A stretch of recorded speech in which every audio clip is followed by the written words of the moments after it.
All right. Good evening, everyone.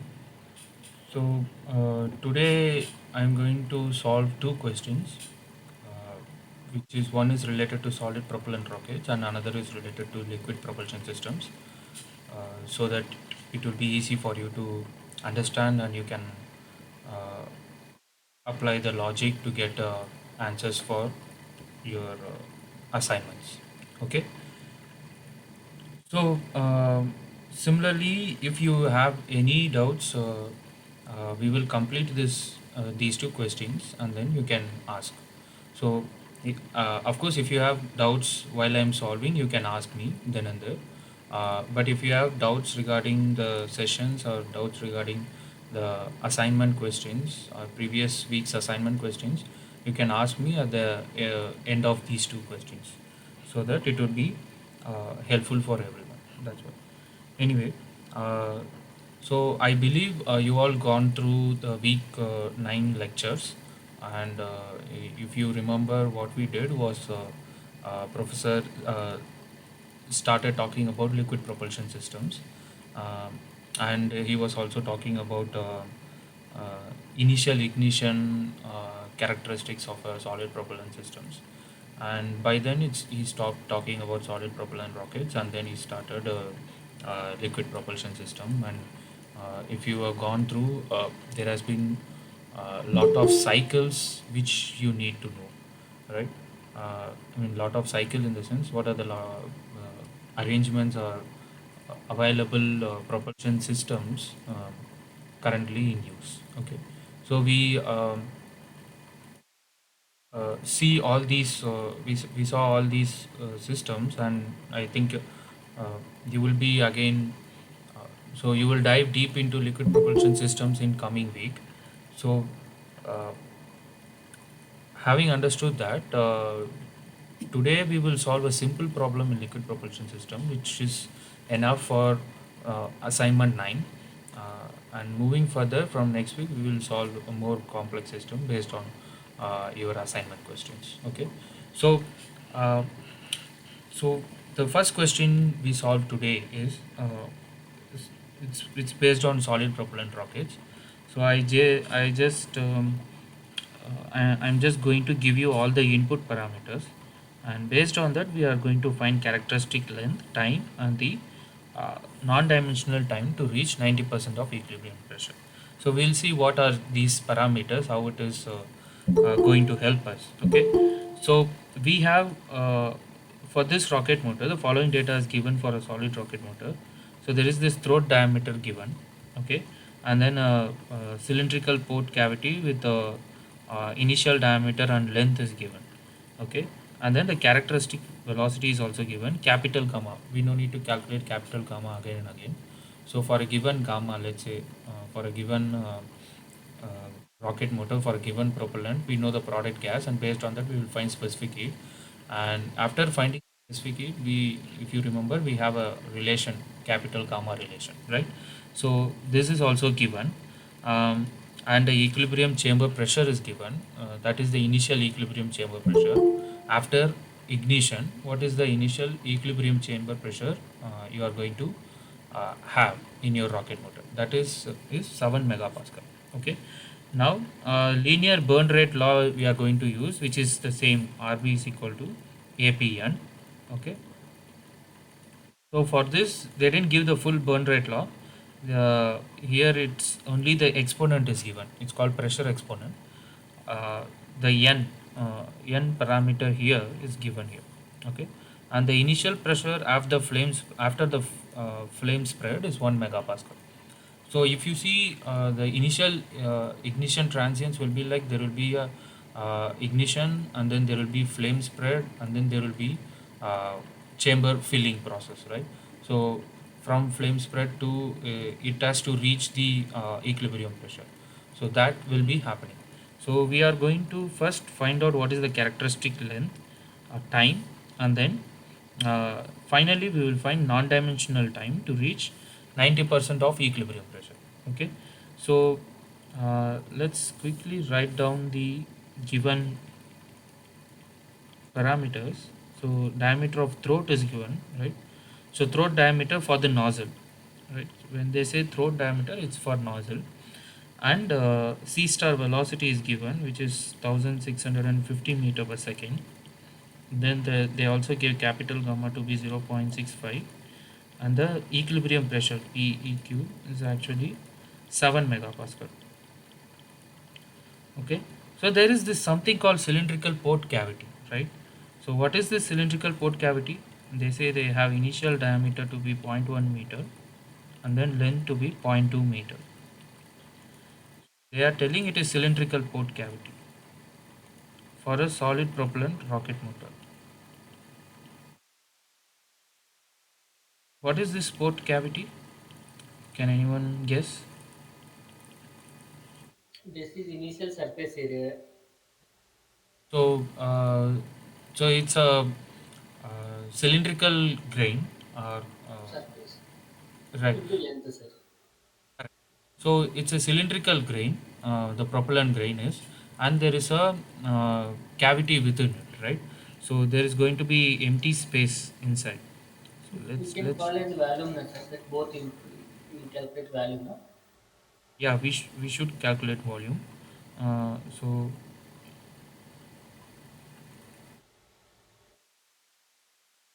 yeah, so this is your center perforated propellant grain, right? Um, or cylindrical propellant grain. So this is going to be your propellant grain,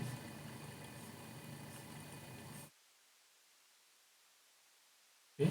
And the cavity is nothing but this space. This is cavity, okay? So the whatever they gave is nothing but grain's initial diameter and the length of the grain, okay? So they just stated in a different way. They say that it's in cylindrical port cavity. So there's nothing different in that.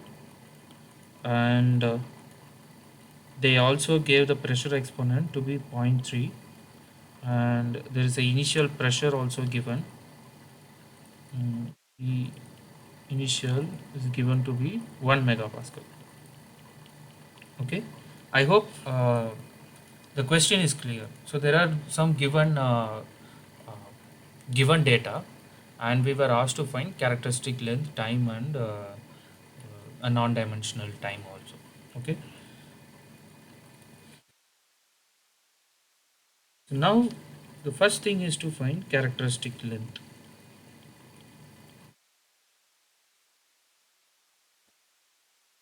How do we find characteristic length?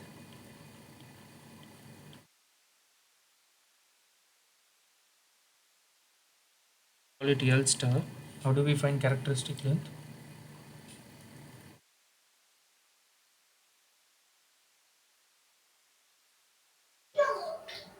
Sir, volume divided by throat, sir. Throat, area of the throat, right? Area of the throat. Right. So, what is the available volume for gas? Right. It's not the entire volume. What is the uh, volume of gas present inside the rocket motor, and then what is the throat area? Okay. V divided by 80 is the characteristic length of the rocket motor. And is this going to remain same throughout the operation? It will vary, sir. Yeah. So because why it will vary? Sir, volume will change when it will radial burning will take place. Cavity will be increasing, sir, and throat also will increase, sir. Why throat will increase? Area of It will, throat is nozzle, right? minor erosion will be there, sir. So let's assume there is no such erosion. There won't be erosion. Instead, what would happen is if your rocket motor has ammonium perchlorate and let's say HTPB propellant or anything, in addition, they will also have aluminum particles in it. Okay, so when there is aluminum particle, this aluminum particle has a it forms alumina.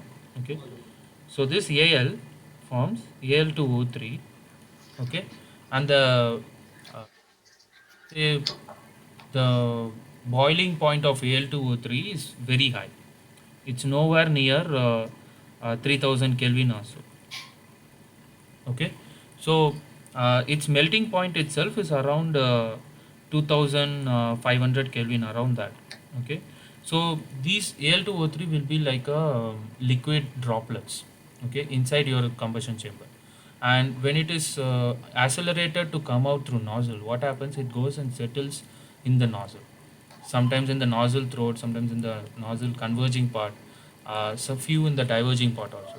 This, what will happen is, this will reduce the throat diameter, as you said. But we will ignore this because we don't know what is the uh, propellant they are using. In general, this constriction of throat will happen. Like the throat diameter will reduce because of deposition of the alumina particles, for example. Okay, so here in this problem, what we do, we will keep A of throat to be constant because we are not going to change nozzle the operation, right? So we will keep area of throat to be constant, but you should note that volume will change. So if you were asked to find characteristic length, you should uh, find characteristic length for which, at which point in time, right? So if it is initial characteristic length, you need to take initial uh, volume filled with gas divided by area of throat. If it is a final characteristic line, let's say at burnout time, or let's say at end of the operation, you should take the whatever diameter present at that point of time, whatever diameter is available inside the combustion chamber, at that volume you should take, and then you should find the characteristic length. Okay.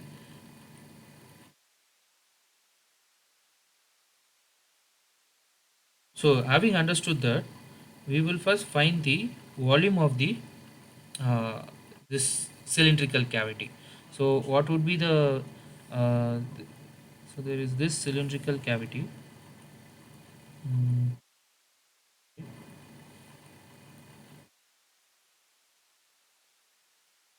and I'm having volume to be like this. So this is my propellant grain.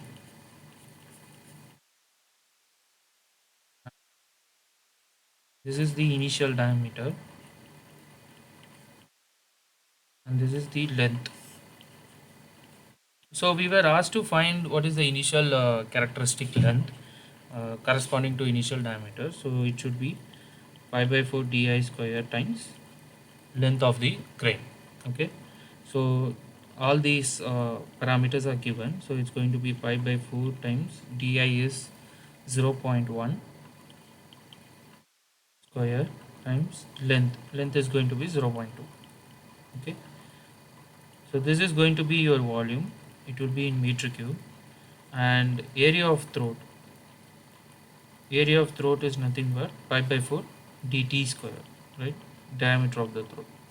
So which is going to be that is also given 0.05 square, which is going to be in meter square. So when you divide meter cube by meter square, it becomes a unit of length, right, meter.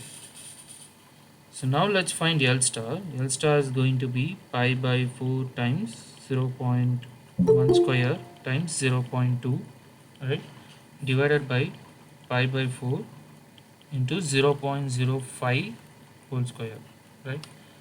So we can cancel pi by 4 and we can write it to be zero point 0.1 square times zero point 0.2 divided by 0.05 square. How much are you getting?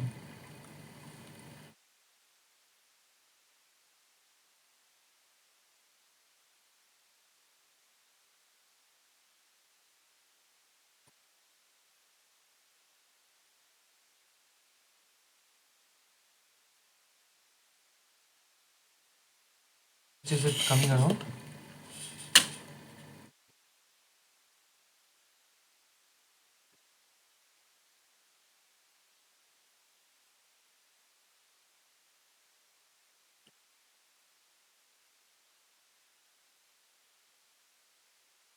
I'm getting around zero point 0.8 meters.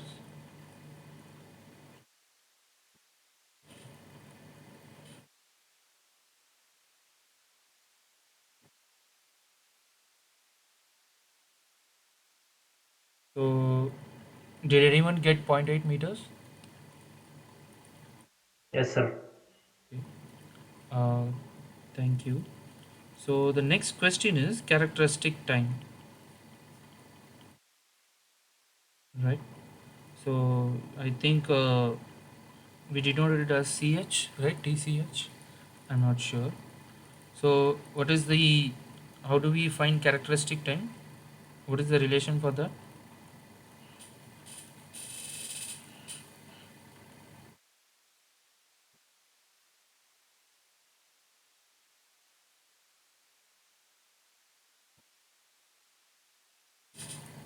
Did anyone remember what is the characteristic time relation?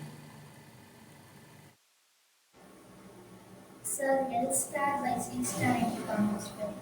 Okay, it's going to be L star divided by C star into gamma square. All right. So then what happens? L star we already found, which is zero point 0.8. C star is already given, which is 1650.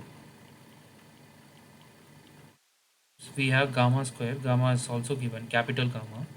So 0.65 whole square. So this is how you find the characteristic time.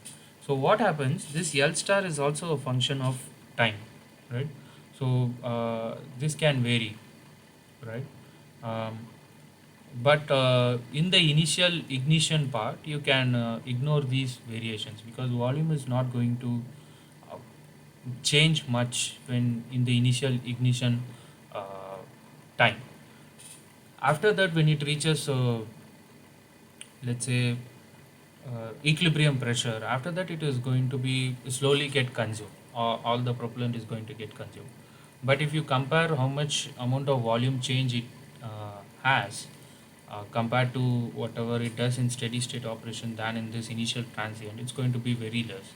So um, uh, you can take this characteristic time in order to calculate important parameters in the initial ignition part. And if you want to find out the burnout part, let's say for after burnout or after the entire consumption of the propellant, I wanted to know how the pressure decreases and comes back to ambient pressure. If you want to analyze that part, you should use L statistic time calculated for that diameter. So that is something you need to keep in mind.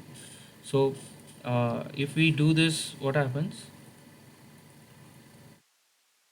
To avoid confusion, I will remove this T. If we do this, how much are you guys getting?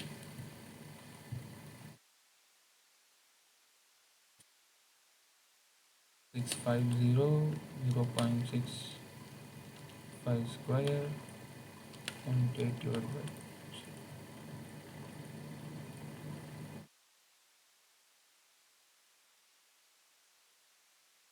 Did anyone do it? 1.147 millisecond. Okay, 1.147 milliseconds. Oh, sorry. This is okay. This is characteristic time. Okay.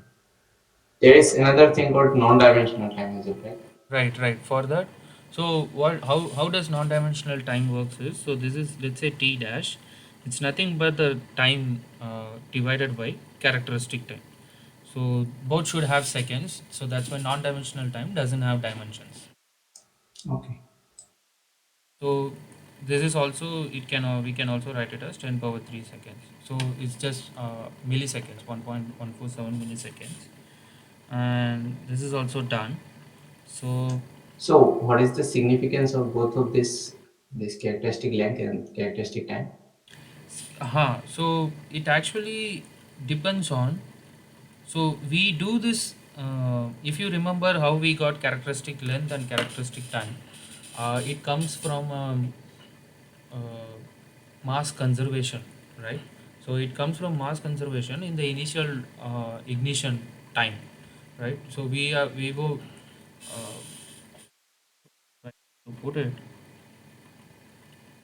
So if you go back and understand how this came, So you might write dm by dt is equal to some m dot of burning or propellant, m dot of propellant plus minus m dot through nozzle,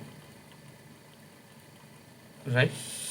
You remember this kind of equation, and then Yeah. this, if you do this transitions, it will be like dp by dt is equal to something something something will be there, right? This will get transferred into like this. So basically we do this analysis in order to understand uh, how much time does your rocket take to move from like to move to big to reach steady state operations. Like at steady state, this is going to be 0, and m dot propellant burnt is going to be m dot through nozzle, right? And what do we do? M dot propellant burn is nothing but rho propellant rb times sb is equal to pc pcat by c star, right? Right. So um, so this is steady state. It's like a steady state operation. Whatever mass coming in is going to go out. In order to reach this steady state operation, how much time does your rocket take? So in order to understand that, yeah, each and every rocket might take different time, depends on how big it is, how small it is, right? But when we try to non-dimensionalize it, we can understand uh, what is the relative uh, difference between these two. Let's say, for example, if it's take the characteristic time is 1.147 seconds, it means like my ignition transient is going to be around a few milliseconds. It's not if the whole rocket motor is some 200 seconds, right? The whole lifetime of rocket motor is 200 seconds. My initial ignition is around 1.147 milliseconds. You can compare these two, right? So this is a characteristic time during this initial part, and if I'm not very much interested in this part, I can just ignore it, right? Let's say for a small rocket, if you see the characteristic time, it will be more than its operation time, and at that time you cannot ignore it will be still milliseconds, but your whole operation time of a rocket motor is going to be some few seconds. At that time you cannot ignore, right? Or let's say some few, it can also be 200 millisecond, 300 millisecond. At that time you cannot ignore this initial transients. So it gives you an idea like how much this can uh, impact your rocket motor analysis, for example. Okay, and also it tells like if you non-dimensionalize based on its characteristic time, even the smaller rocket motor or the larger rocket motor is going to have same characteristics, but the time scales are different. For a smaller rocket motor, the characteristic time to be will be large, and for larger it might be small, right? So this is more of like to um compare and contrast, like how does your what is your Yeah, it's initial similar to performance. the like Huh. coefficient of lift, coefficient of drag in So it aircraft. is also similar like that. In fact, if you non-dimensional Navier-Stokes equation, you will get some 1 by Reynolds number, right? In the Right. and if you take Reynolds number to be, if the Reynolds number is going towards 0, then you can ignore the inertial part and you can tell it's a creeping flow, those things, right? So this is just an indication, like if you do a non-dimensional analysis, you can get lot of insights. So here in this course we just introduce this characteristic length and time, Yeah, but I have seen this L star, this characteristic length in another course by Professor Mukunda, where hmm, he was discussing about the impact of L by D, length to diameter for different configurations like different missiles. And some of the L by D ratios will create problems like stability problems. And right, there, right. this L star was quite important. So that L by D is this? It is not the characteristic length what we discuss here. That L by No, D. no, they are actually also in order to compare between multiple things. this L star was involved. I don't remember the exact precise details of that, but that is something that comes into the picture. So here we just introduce the concept of characteristic length and time, uh, but this will be used when you compare different rocket motors together. At that time, you can see how much the initial transients or final transients is going to impact your rocket. So that is why Okay. we use this. Other than that, there is no use of it. There is this is the only uh, reason to compare between different rockets, and also it gives This, you this the common idea. non-dimensional time also has a relation in terms of pressure, right? For Right, in the ignition section, right, in the right. ignition point. So there is one more stage also I can come up with. So let's say you have a rocket motor, and if you find all the characteristics, okay, and let's say your smaller rocket motor, this is a small rocket motor, okay, and then you have a larger rocket motor, okay. Now if you if you non-dimensionalize it, both of them you are going to solve using same equation. Let's say t bar is equal to some equation. You will solve only one equation, but it can be applied for many rockets. It can be applied for smaller rocket, it can be applied for larger rocket. You no need to repeat for a larger rocket, right? So if you non-dimensionalize it and do the analysis for non-dimensional equation, and if you try to, let's say, optimal solution, for example, and if you want to do this optimization for smaller rocket, and if you want to do it for larger rocket, you no need to do separate calculations for these two. What you could do, you do a non-dimensional analysis, you get the what is the t bar or p bar, non-dimensional pressure, temperature, length, everything, and then what you do depends on which rocket your characteristic will change, right? L star t will change. For this would be tch1 and L star 1. This will be tch2 and L star 2, right? So depending on, if you just find the characteristic length, you no need to do the all calculation. The results of your calculation, you can just scale it with these characteristic lengths and time, and you can obtain optimal solution for your uh, for any of the rockets, right? So it's like you are doing one analysis for lot of rockets. So in that is also one of the application where we do non-dimensionalization. And Okay. there are various applications sometimes to ignore few, uh, as I said. So if we want to ignore few parts in our analysis, we don't want to include those things, or if we include it, it becomes complex. Do we really need to include? So that will be given by this characteristic time and characteristic length. So let's say if you do analysis of flow over particle, right? So this is diameter, and let's say this is the flow happening, right? So here if you see, we actually applied a continuum approximation. So there is no such thing called fluid which is fully continuous. There is, in reality, that nothing is continuous, right? What is fluid? Fluid is a bunch of small particles, right? But at this scale, so if you look at this scale, let's say uh, the scale at which are different, or let's say diameter of the fluid particles, not the solid particle. If you see the diameter of that particle, it's going to be much smaller than whatever the bigger sphere or ball I'm seeing. So in that cases, I no need to consider how each and every particle need to move. At that time, I apply continuum approximation, and I say I have a fluid, I have viscosity, I have density, right? So we do that approximation. So in order to make approximation, in order to simplify the model, we will do it.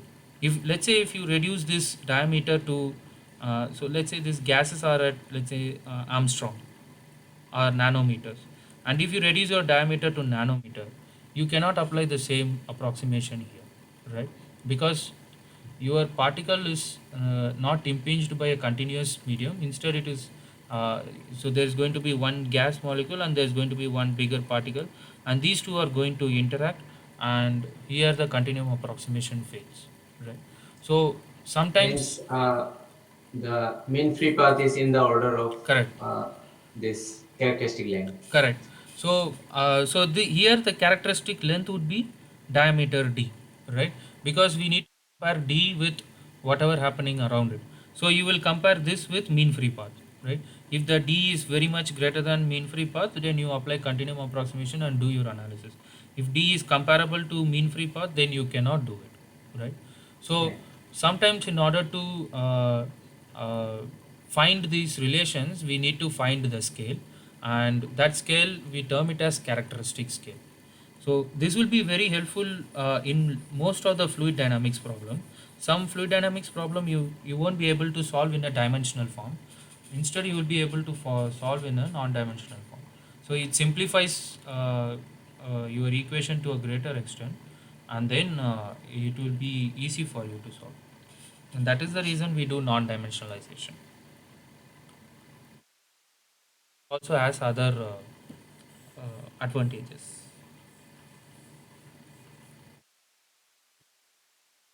So important thing is you need to go back and check how this relation came into picture.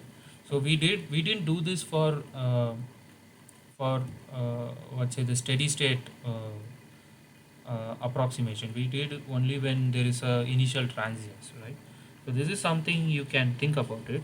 Anyway, discussion, we found the characteristic time, which is around 1.147 milliseconds, and then we also need to find non-dimensional time to reach 90% of the equilibrium pressure. So do you guys remember what is the equation we had? So if you remember, it is in terms of non-dimensional pressure, and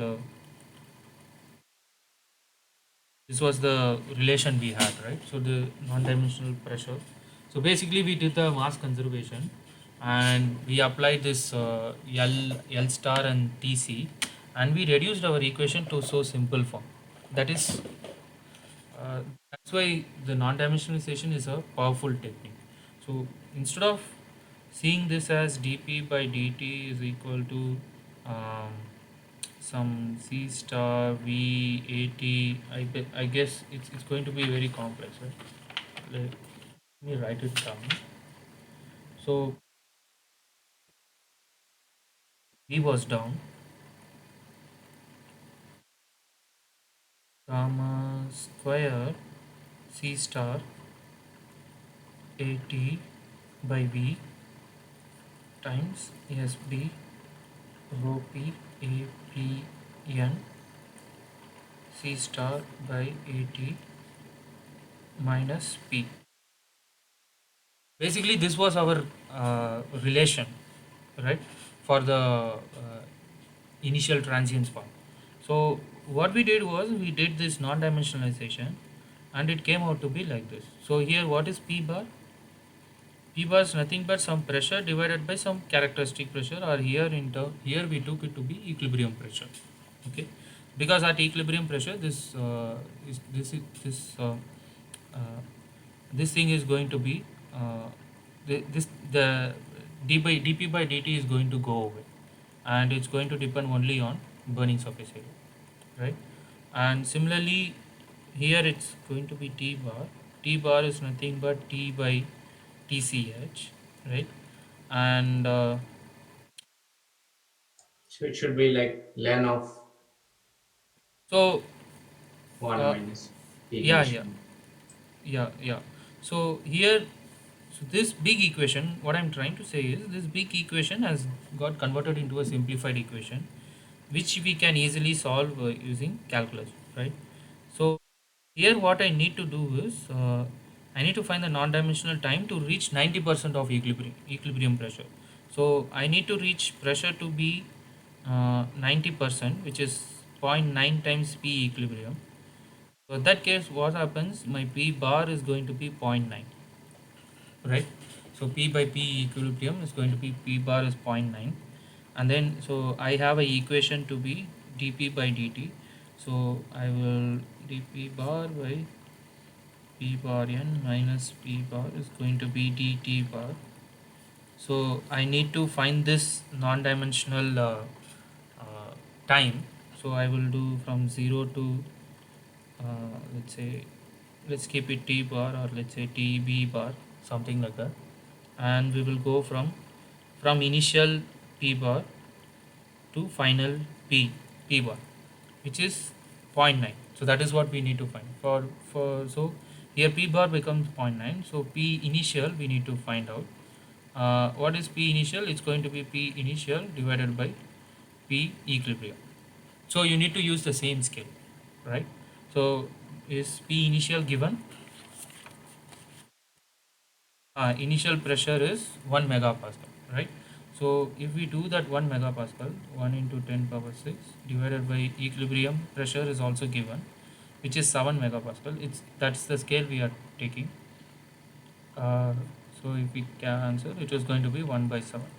So you have a very simpler integral, right, for which you know the solution to be this tb bar is going to be uh, so I am skipping the integral here. So it's going to be p I think initial bar whole power 1 minus n divided by 1 minus p bar whole power 1 minus n, right? So it just simplified. Now you can you can give all the parameters in, which is going to be ln of 1. E initial is going to be 1 by 7, and 1 n is 0.3 divided by 1 minus p bar, which we found to be point 0.9. So you can write 0.9 power 1. So this will give you non-dimensional time for which you reached a 90% of the equilibrium uh, pressure, right? So if you want to find the absolute time, how do you do it? So what is the answer you are getting for this?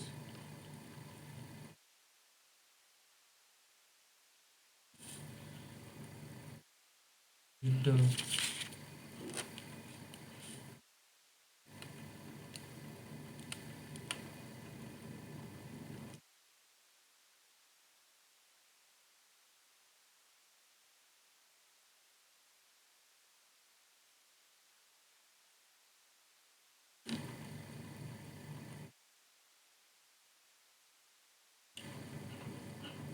what is the answer you're getting?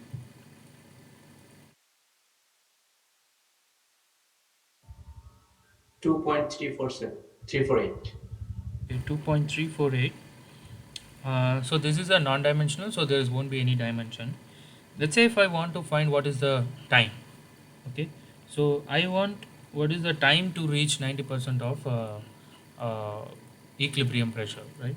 If I want to find that, what I would do, I found the this thing to be 2.348. So if I wanted, what I will do? Multiply it with characteristic time. Exactly. So it's going to be simpler, right? So if you see this relation, it has no dependence. It has only dependent on n, right?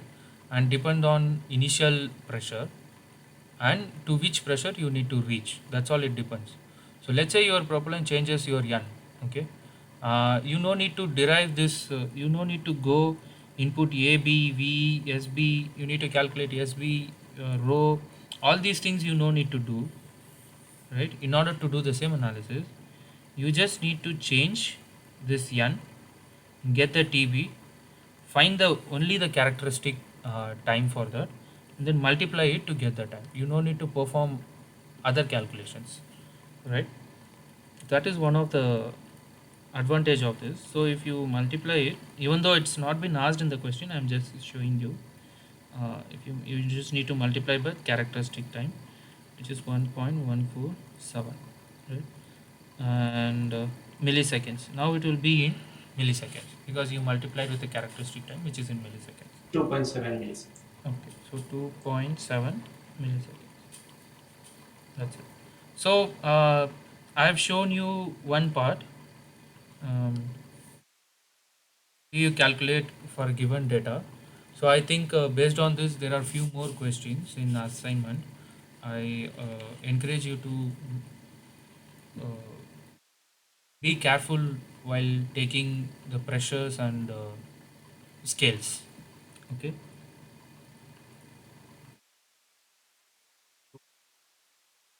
Now I have another problem based on liquid propulsion system. It's going to be very easy.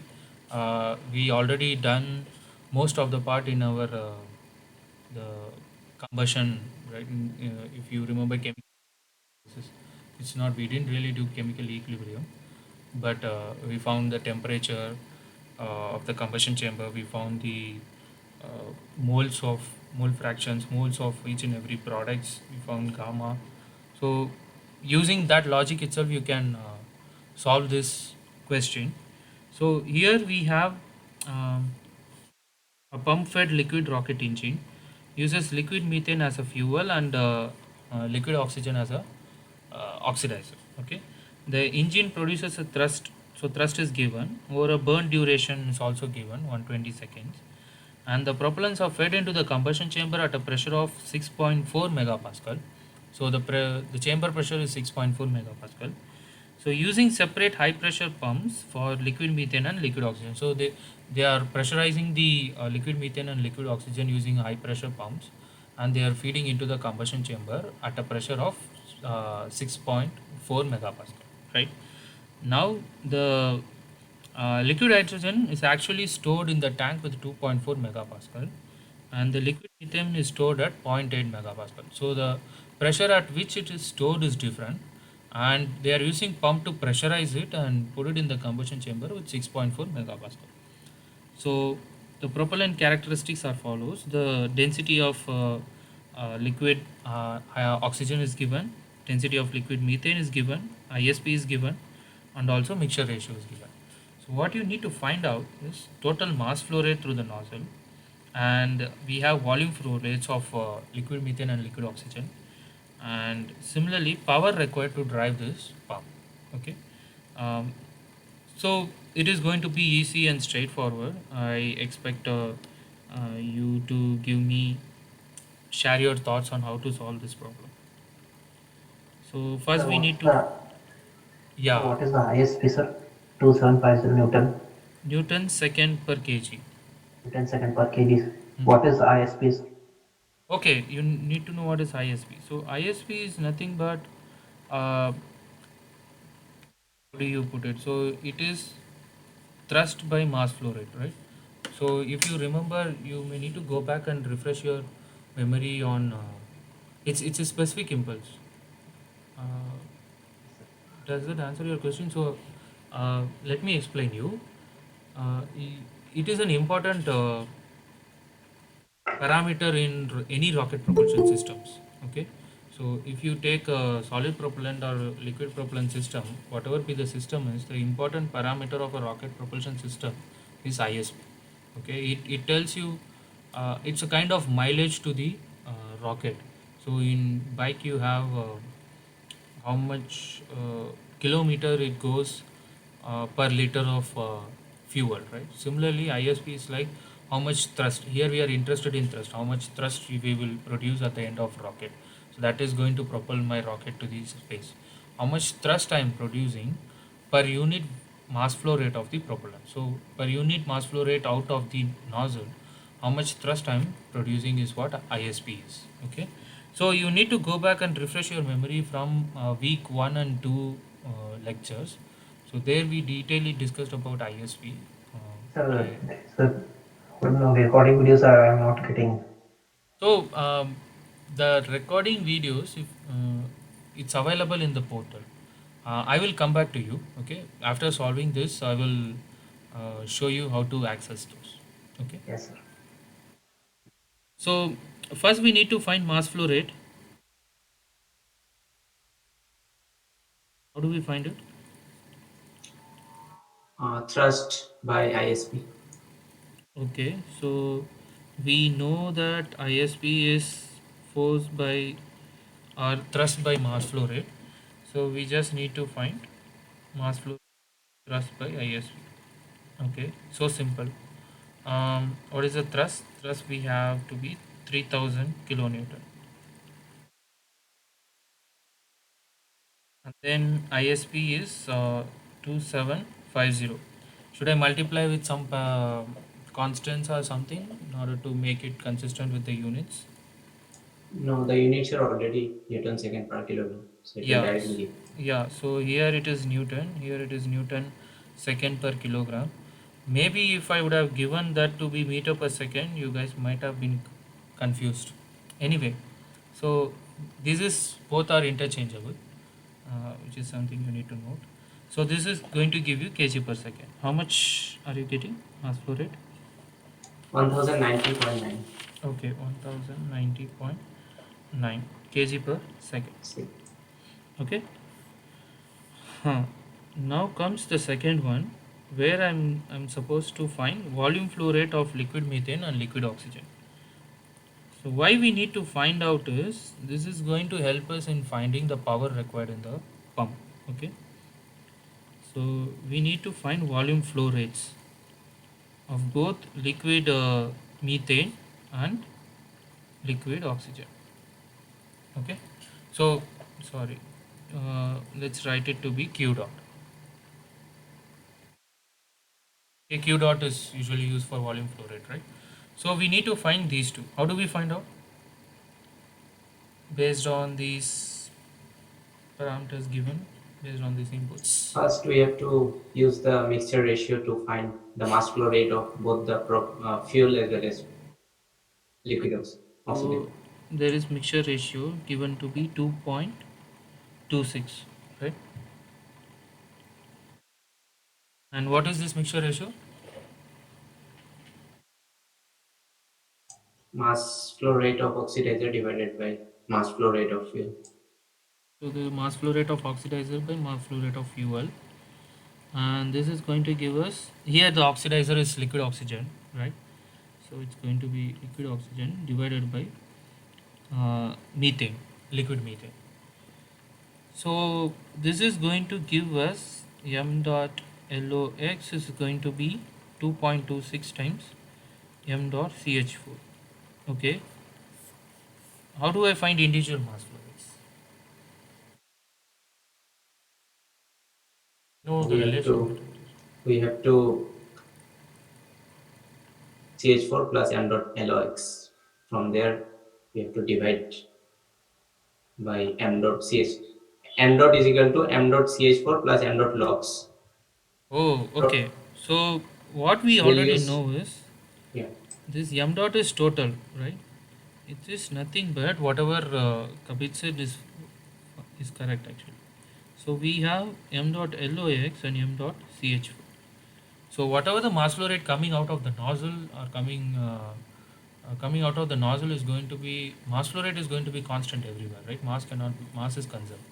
So mass flow rate coming out of the nozzle is going to be equal to whatever mass entering the combustion chamber. And we know there are two masses entering the combustion chamber. One is fuel and another is oxidizer. So whatever the total mass flow rate we already calculated is addition of both liquid oxygen and the liquid methane, right? So if we do that, this is going to be 1090.9 kg per second. So now you have two equation, two unknown, you can solve it, right? So basically you will substitute this in this equation, uh, 2.26 m dot ch4 plus m dot ch4 is going to be 1090.9. This is going to be 3.26 m dot ch4 is going to be 1090.9, and m dot ch4 you can find it. How much are you getting m dot ch4?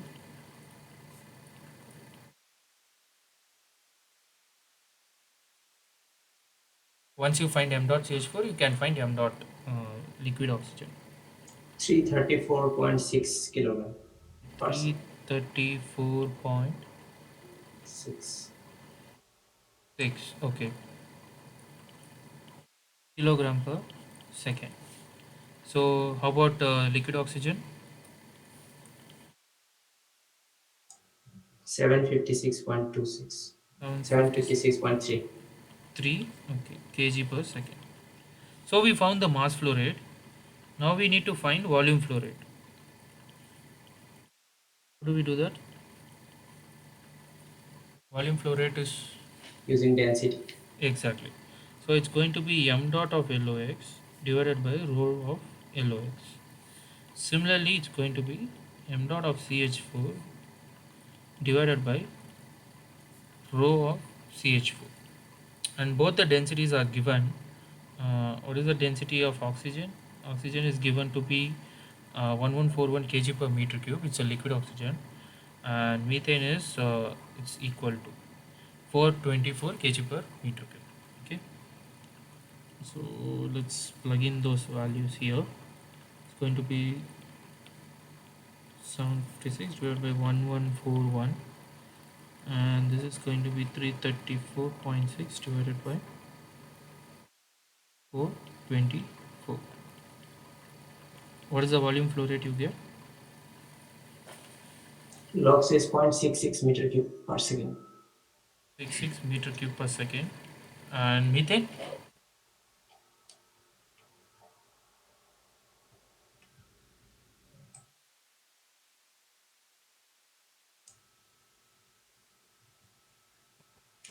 Yeah, 2.789. 789 meter cube per second. All right. So we found out mass flow rates. The final question is power. Power of the pump, which is used for both LOX and methane. Let's denote power to be capital P, okay, and pressure to be small p if you want. So power of the pump for LOX, for driving for pressurizing LOX, is going to be, what is the relation? Mass flow rate into pressure gradient. Mass flow rate into pressure gradient. Will there be a density? I am not sure about that. Okay, so it's nothing but it should be like this. Okay, volume flow rate, yeah. Yeah, so it is nothing but it's volume flow rate times pressure gradient. I can write it like pressure gradient times volume flow rate. Okay, so it's not pressure gradient. It's like delta P, Pressure change. Okay, change in yeah. pressure. Okay. Similarly, we have CH4, which is also some change in pressure we encounter into Q dot of CH4. Okay. So the pressure change for LOX, let's find it out first. Pressure change for LOX is going to be chamber pressure, right? And it's tank pressure. What is the pressure at the tank for LOX? Chamber pressure is going to be same. It's going to be 6.4 megapascal, right, for both the system. But LOX is stored at 2.4 megapascal and methane is stored at zero point 0.8 megapascal. So you need to change that pressures properly. So this is at 2.4 megapascal, and so delta P for methane is going to be similarly P chamber minus P tank,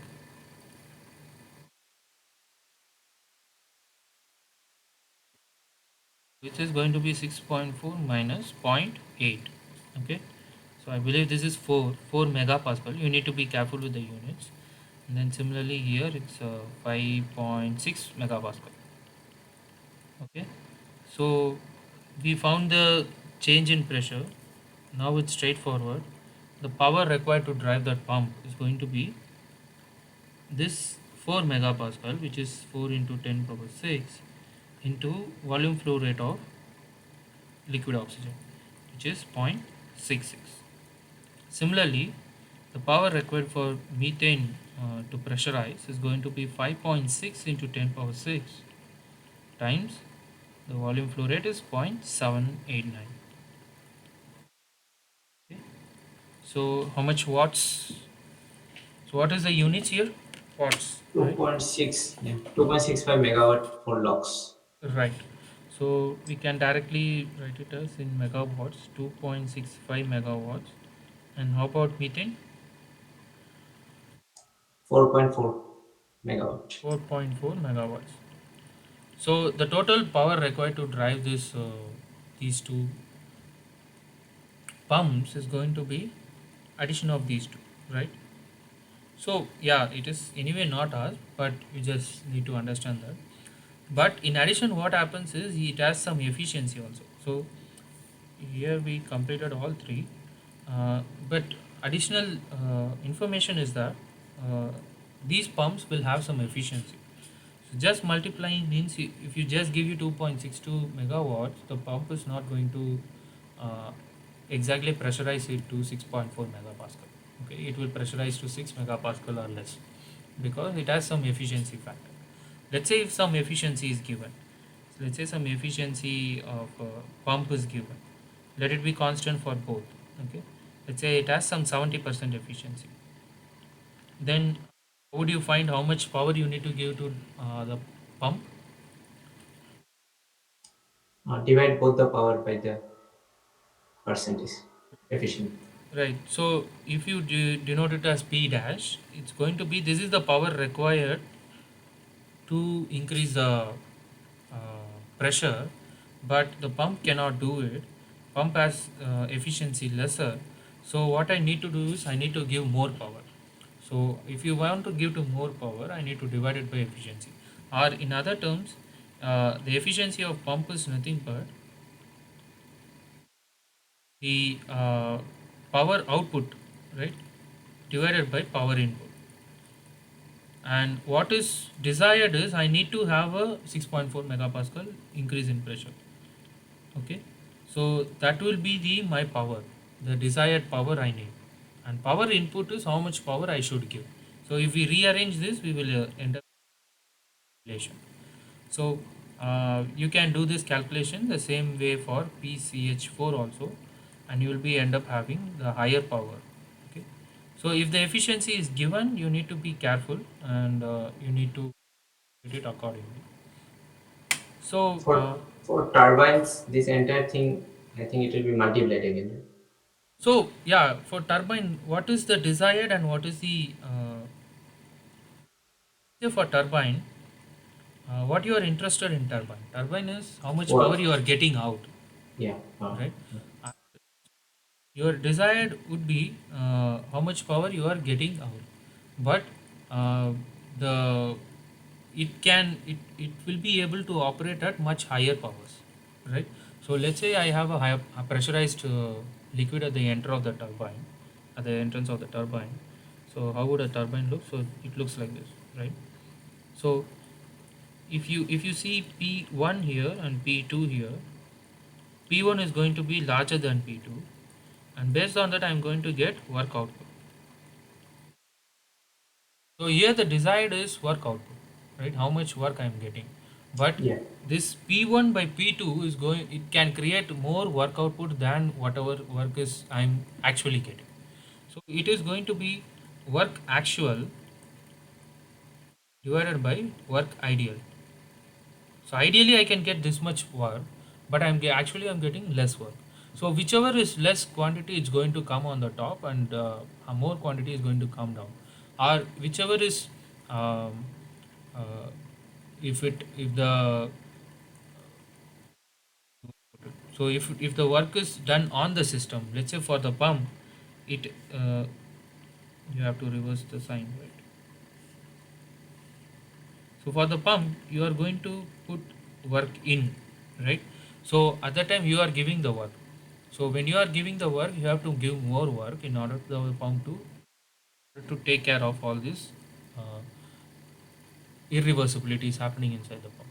So for that, the work input will come in the denominator.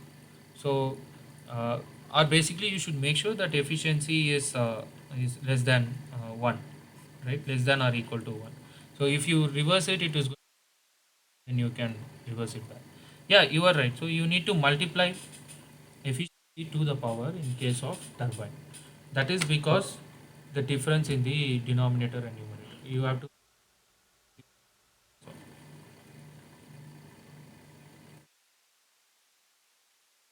And the power equation for turbine will also remain the same, I guess. Hmm. Yeah. So it depends on correct. Uh, Power equation for turbine is going to be change in pressure times volume flow rate. True. So volume flow rate is has nothing to do with yeah, that is true.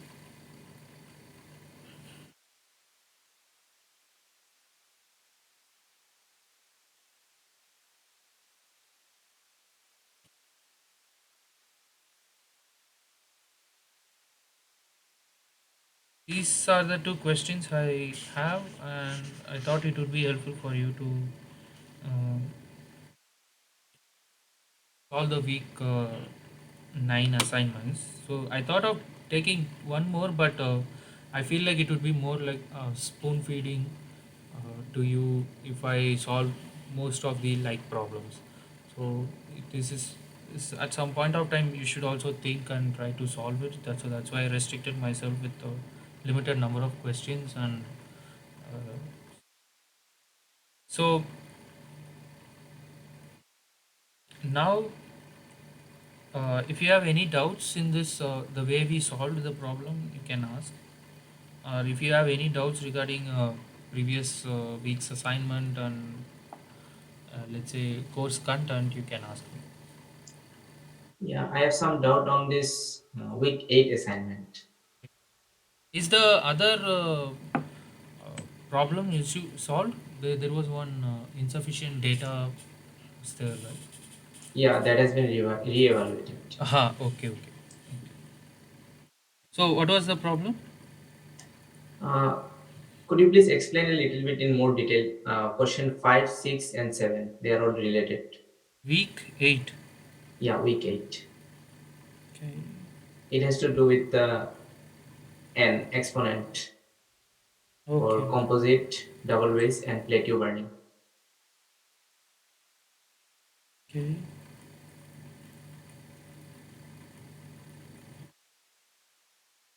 So, the burning of composite propellant is determined by mixing of fuel vapor and oxidizer vapor at high pressure. For double phase propellant, fizz zone, dark zone is minimal at high pressure and dark zone is absent at higher pressure.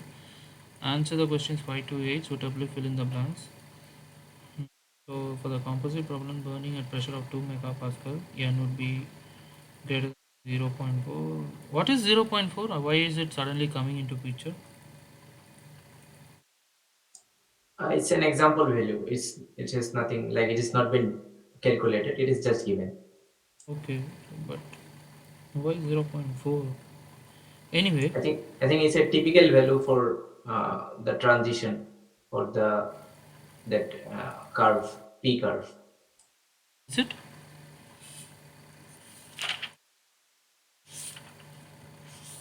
N equal to zero point 0.4. It's just n less than 1, n greater than 1, and n equal to 1, right? Oh, so here it is going Means to be always for stability we are always considering n less than 1, right? correct.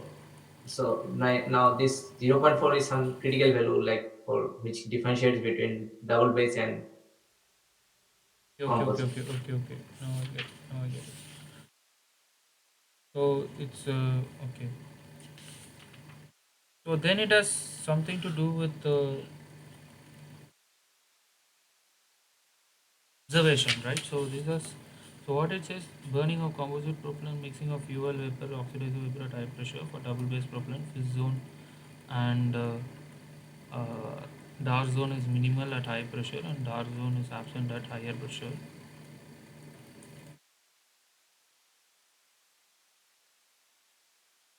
For the Okay, third one, it is quite clear, right? Because for plateau so plateau burning, burning. it will be 0, so it is less than 0.4.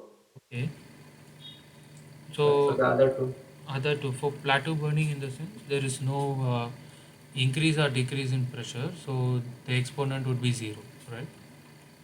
yeah. So you will have a straight line instead of increasing or decreasing. Then it has to do with what is it is actually based on observations. If you look at it, how does composite propellants exponent will be, and what is the double base propellant exponential. I don't think so. It has any physical explanation. It might have detailed physical explanation, but I'm not sure how to come up with that. So, is it something already given in the lectures?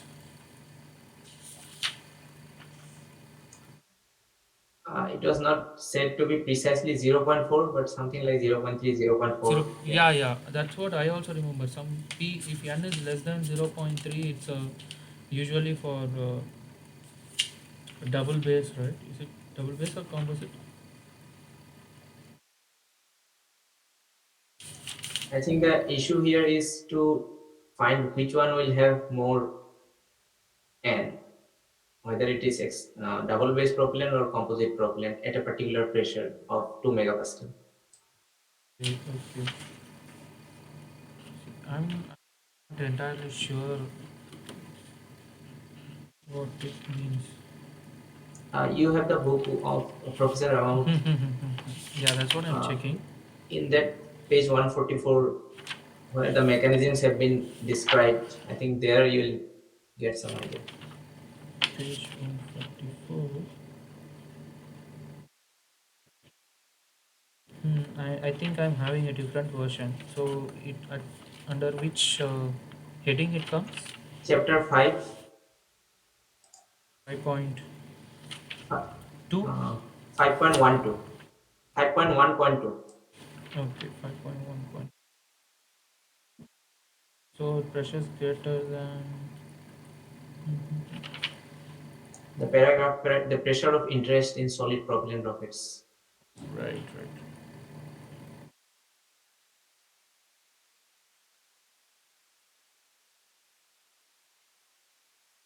So exponent n is higher near point 0.5. So they are telling composite is exponent is higher. Is it?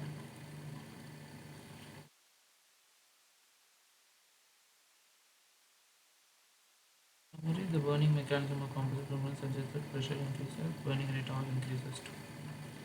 The influence of an increase in size of a crystal is to decrease the value of R. Pressure of interest in solid propellant rockets typically range about 3 to 15 megapascal.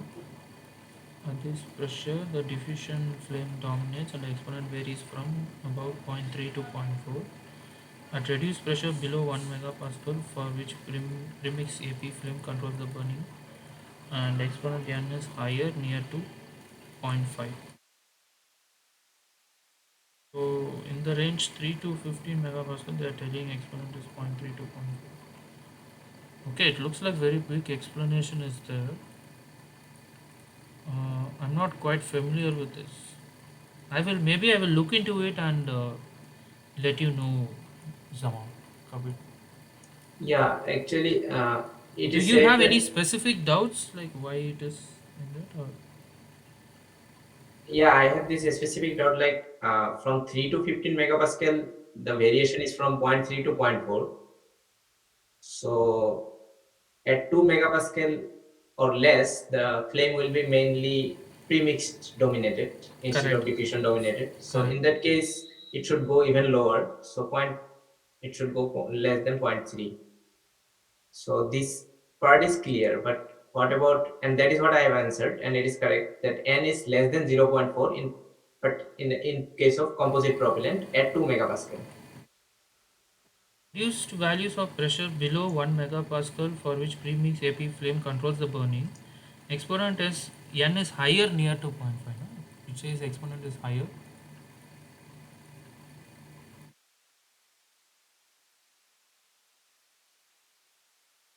isn't it?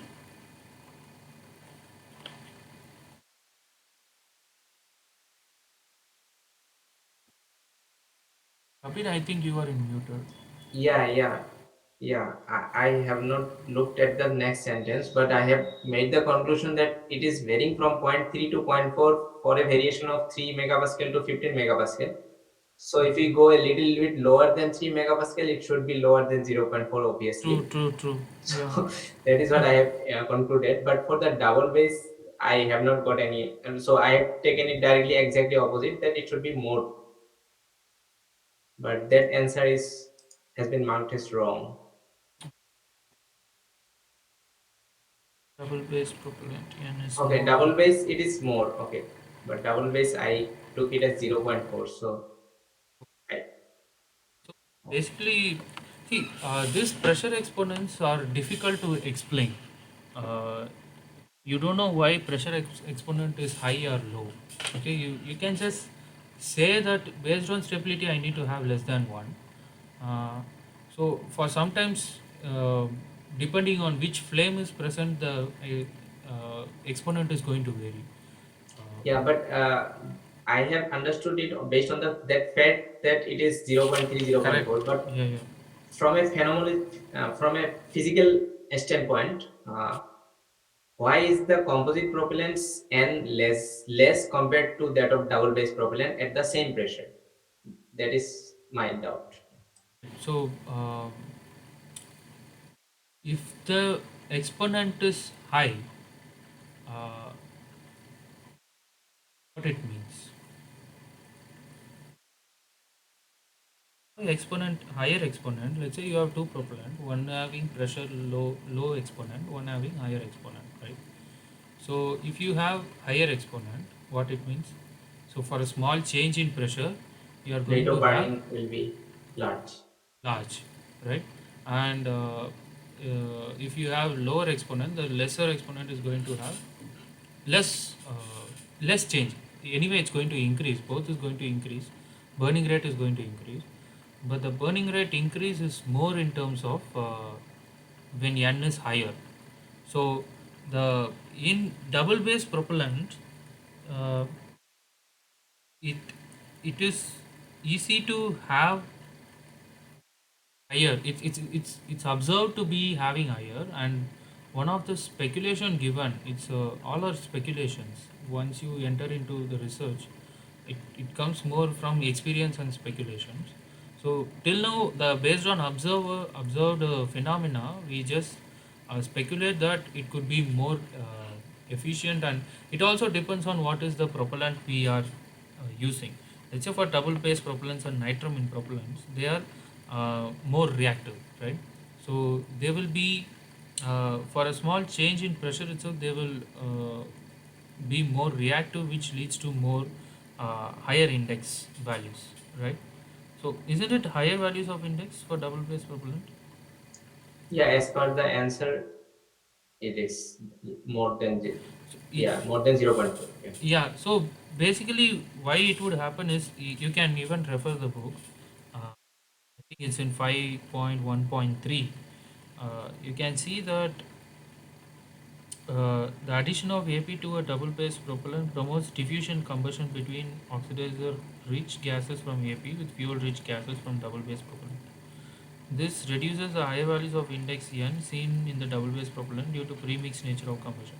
This is the result of addition of AP, ammonium perchlorate. If you do not add AP, the value is going to be higher. I And mean, use of this is for composite modified DB. this is for composite modified, not the simple double base propellant. This is for the, so if you want, you can go back to double base. I think 1 5.1.1 is going to.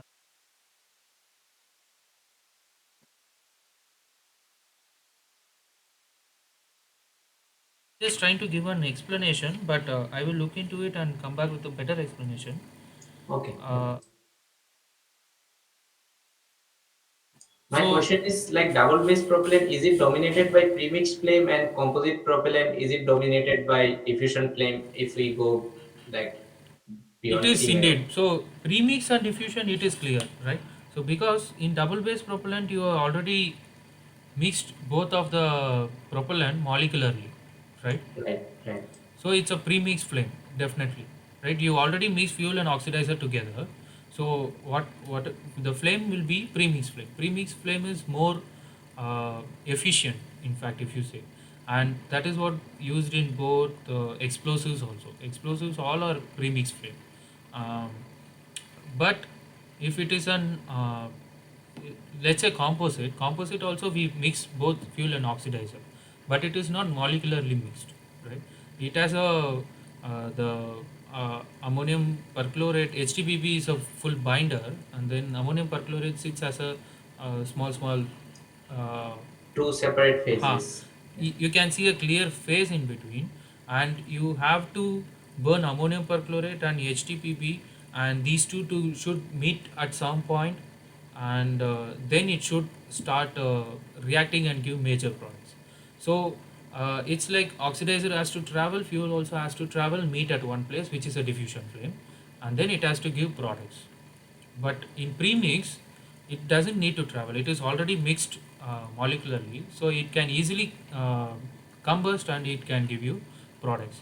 And that is one of the reason the N should be higher for a double base propellant, and N should be lower for composite propellant. So it is always diffusion dominated because of the mixture, right? In APHTBB propellant, you are going to have such kind of flame because of the nature of how we mixed things.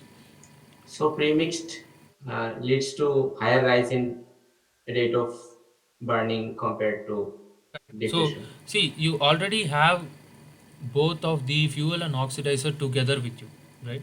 At a point, I have both fuel and oxidizer which is in near vicinity, and it is going to react very fast, okay?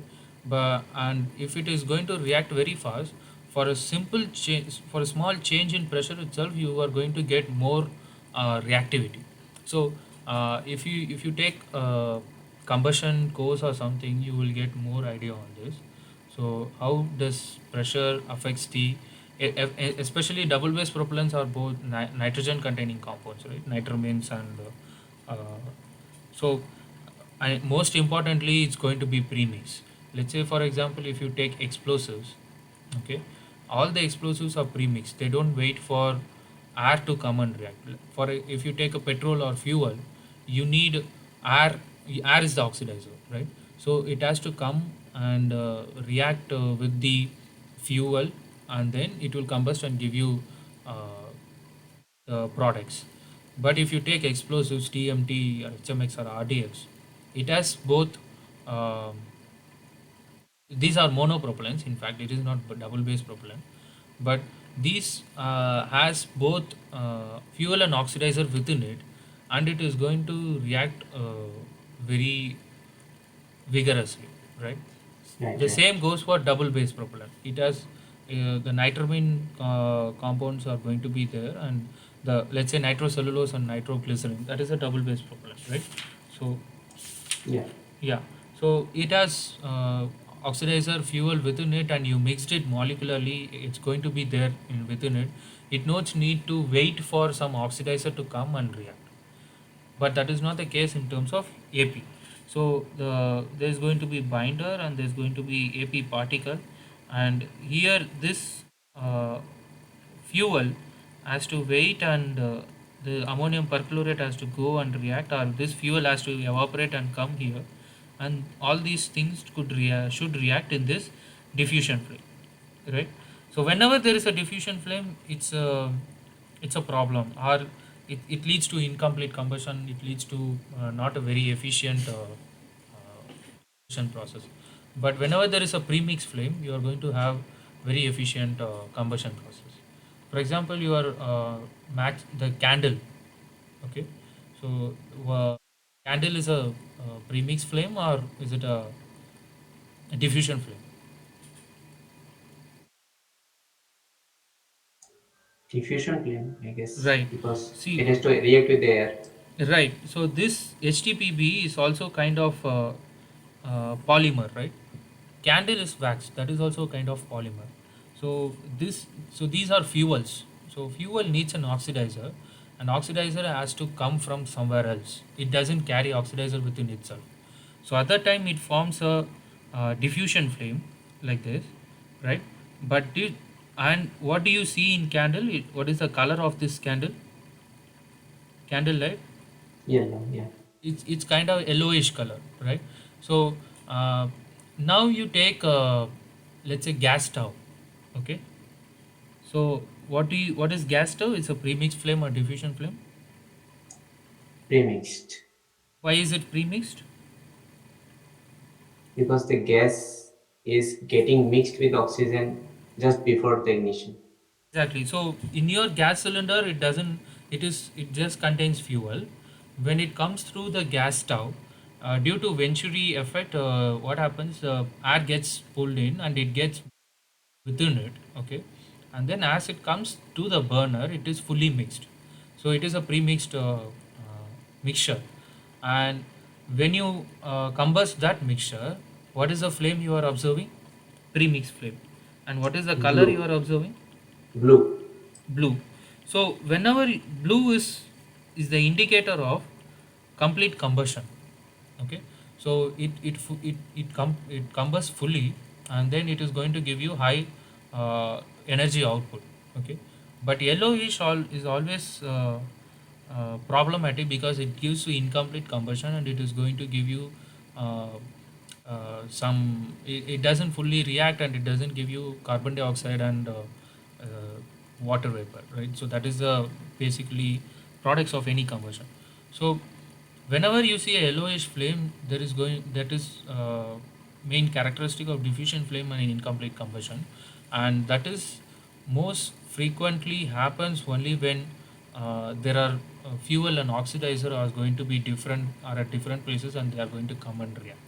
That is a place, that is when this uh,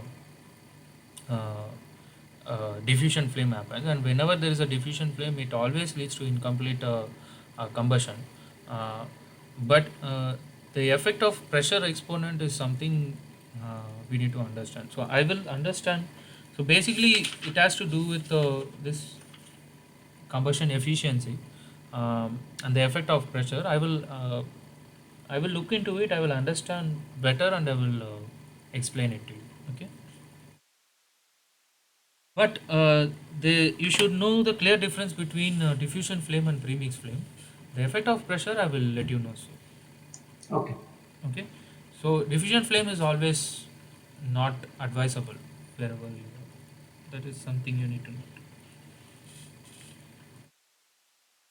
There is a doubt in question number 11. Okay. It is asking for the If the temperature dependence of of burn propellant rate. surface, the temperature of propellant surface increases, burn rate of the propellant increases, decreases, remains the same. Okay, what would happen if the temperature of propellant surface increases?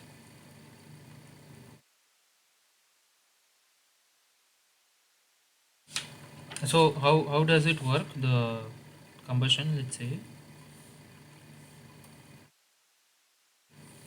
you have this to be your propellant surface, and this is the surface temperature, right? Ts, and Right. you have flame somewhere here, which is going to be at a higher temperature. Let's say T C something. Okay, TF. TF, flame temperature. Okay.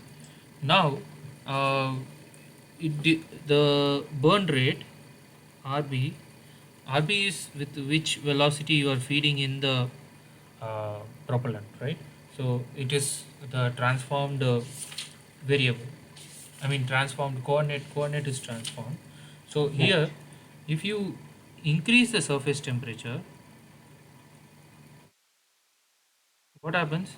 So there's going to be a gradient in here, right? So if you plot a temperature graph here,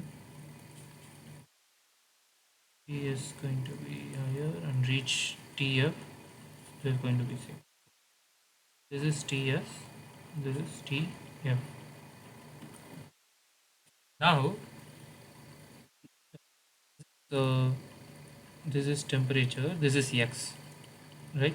So it is standing at some standoff distance, something something. Okay. So now you are telling you are increasing the temperature. So how would my temperature profile look like? Right. So this is going to be TS dash, right? So if I want to burn this propellant, okay, so I have a solid propellant. So if I want to burn this propellant, it has to convert into liquid and then gas, and then it should uh, react with oxidizer, and it has to burn. So In order to do this phase change process, or in order to do this preheating process of this solid propellant, what has to happen? Some heat should come back to uh, solid propellant, right? Right. So what is this heat conduction? It's going to be k dt by dx, right? So if you increase the temperature, what happens to q conduction? So this is k The- dt by dx, you can simply approximate as tf minus ts by, let's say, some standoff distance x dash. So what happens to q conduction? Decreases. Q conduction decreases. If q conduction decreases, what happens? You have less energy to preheat the propellant, right?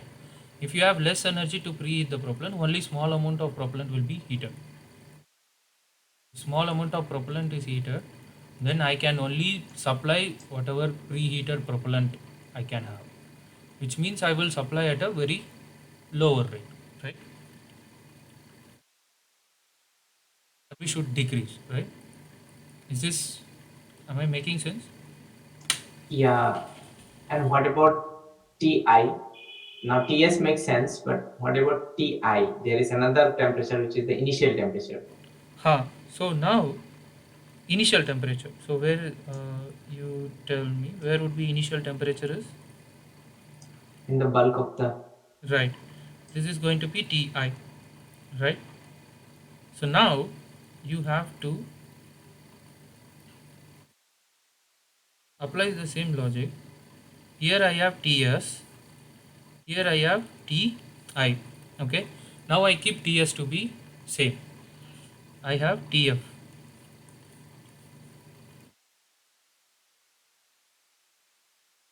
What I have to do? I have to do the same. There will be Q conduction coming to the uh, surface of the propellant. This is the surface of the propellant. At the surface of the propellant, what happens? Q conduction happens, which heats from Ti to Ts, right? How much Q you need? Q conduction, whatever Q conduction comes here, it's going to heat, it's going to preheat. I'm going to preheat, right? Heat propellant from Ti to Ts. So what would be the whatever Q conduction comes in is going to heat the propellant, which is going to be mass of propellant Cp times Ts minus Ti, or delta T, right? So this is for heating the propellant. Okay. So now you tell me, for a given Q conduction, I increase the Ti. Okay. What would happen to burning rate? Or here this mass will tell me about the burning rate. Okay. So I increase the Ti. Okay, which means my delta T has reduced. So I need to increase only a small amount of delta T than before. Then if I want to increase small amount of delta T, and if I have large heat, so I can heat more uh, propellant, right? If I heat more propellant, I can supply heat, I can supply propellant with a higher rate, right? So RB should increase, right? Is that the answer? RB increases. So is this making sense? You have to see two different things. So Yeah. this is the surface. So you have the, let's write surface to be like this. This is the surface, and this is the surface temperature. At this place, Q conduction is coming, or heat from combustion, heat is getting conducted and comes to the surface. Here, I'm just heating the bulk. Heating the bulk. There is no conduction happening. Heating bulk. Okay, from T-INI to Ts. So if I want to draw the graph, so there will be E, and then I am going to raise it to Ts. This is going to be Ti, and this is going to be T, yes. Okay. So if my T I is increasing, then the amount of heat needed to pre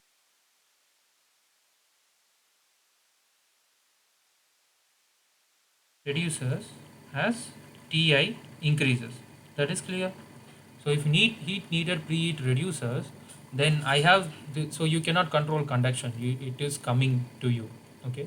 So if it is coming to you for given Q conduction, um, if I want to give this much Q conduction, if I want to fully preheat something, I just need less number or less heat, less joules of heat to heat from this temperature to that temperature. What I will do, I will heat more amount of propellant. So if you are eating more amount of propellant, then you are going to, then you will supply the propellant at a higher rate. So your RP will increase. So that is the difference between initial and the surface temperature. When you increase the surface temperature, conduction reduces, and because of that, you have only less heat to preheat the zone. So you have to reduce the supply of propellant. At higher initial temperature, you need to use only less amount of heat. So you supply at a higher rate in order to satisfy the Q conduction. That's all. Okay. Is it clear? Am I making sense? Yeah, means the ultimate goal is to make the bulk of the propellant at a higher temperature, but keep the surface at a lower temperature. So it would be better, let's say if you want to go to a very hypothetical situation, maybe if your TS you can TI you can right? Yeah. But you cannot change TS. If you increase the TS, Q conduction doesn't happen, right? So you won't get heat. If you don't get heat, you cannot preheat, right? Then you have to find other ways to preheat it.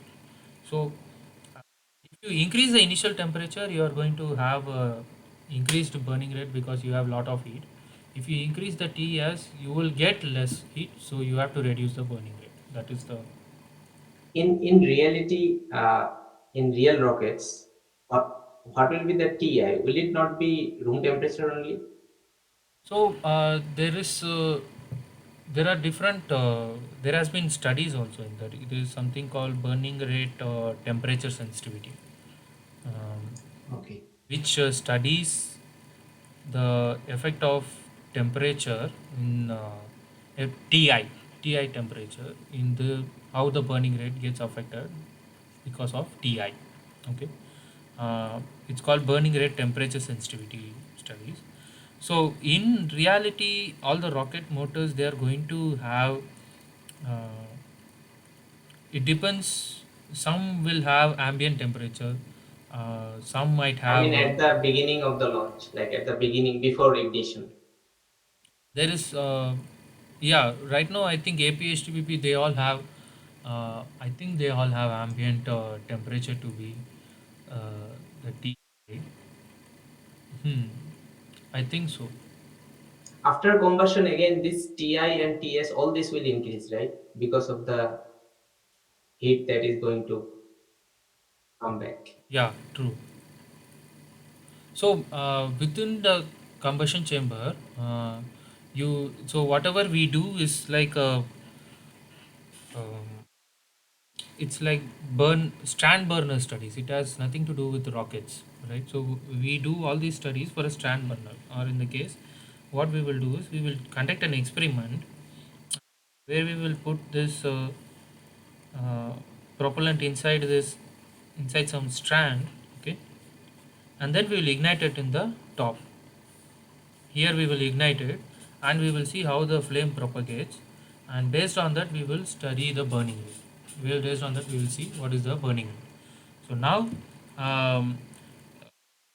these studies will the initial temperature here is going to affect your burning rate, and all these studies are made for this strand burner. And in your real rocket, so in this stand burner experiments, what they will do, they will keep initial temperature and they will try if they can also try to maintain it. Uh, and they will see see how it behaves. But in rocket motor you cannot maintain that. Sometimes the T initial will change as and when the combustion happens. T initial will change. So uh, when you change this T initial, how much burning rate is affected based on this idea. That's where the burning rate temperature sensitivity. Using that idea, you will try to implement in the rocket, and you try to do a simplified analysis based on these data inside a rocket. But in real rocket, everything is going to change. Nothing is going to remain same. That is true. But all these studies are made for strand burner, and sometimes it's hypothetical also. If you see, if you plot the temperature of this whole domain studies, so it's going to be at T initial, and it's going to raise till Ts, and then it's going to raise to Tf, and then it's going to go like this, right? And we will say this is T initial, and this is T surface, and this is Tf, we'll say, right? This if you see steady state, okay? And in the initial transient we don't know what will happen, okay? And similarly, what it means is I'm constantly supplying the with this burning rate, which means I'm supplying the propellant at burning rate. But in the real life, it's going to regress like this. We don't supply it. So what I'm trying to say is this point doesn't remain like uh, so here we see zero gradient at the temperature, right? At x equal to 0, we see zero gradient. There is no gradient in the, but in Right. real life there will be temperature. There will be temperature gradient. It will be something like this.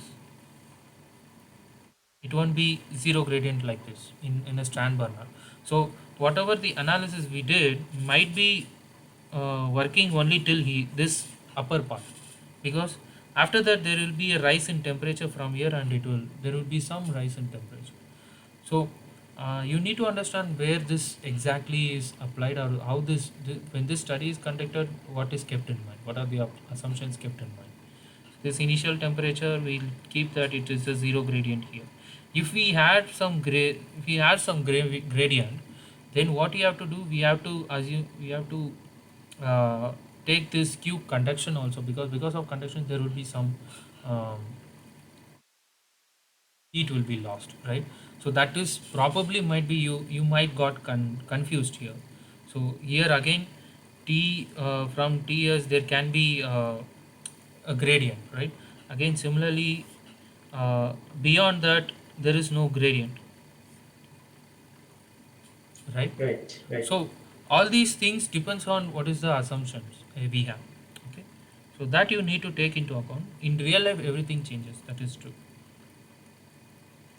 So Okay. for this analysis, we made that there is no this thing. We will just heat the whatever the heat comes to the surface. It's always used to heat preheat uh, the propellant. Okay, that is how we do. So basically, we do energy balance at the surface. When you do the energy balance at the surface, everything would be clear. So Sir already thought that is the very able to understand how that energy balance is done. Yes, that is been clear. Okay, so it is exactly at this surface how much heat is coming and how much you are preheating. That's all. Okay. Excuse me, sir. Sir, can you please show the question again of this sum? Which one? This sum you recently solved. This one, liquid propulsion systems, or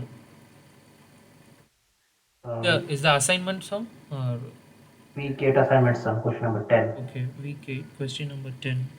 Okay, if the mean density of vapor of fuel and oxidizer above the propellant surface increases, the burn rate will increase, decrease, remain the same. So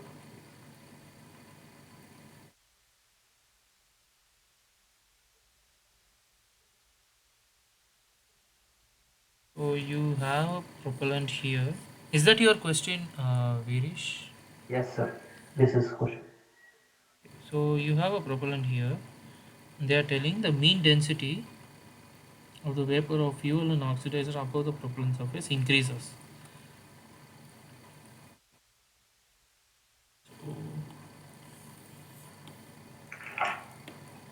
So you also have a flame over here.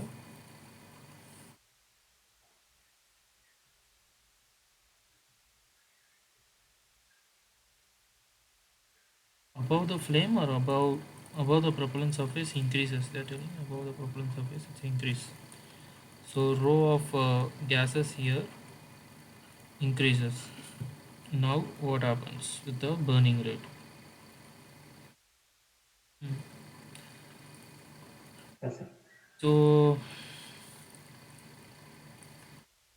this is at higher temperature. This is at lower temperature. This will be at TF and this will be at TS.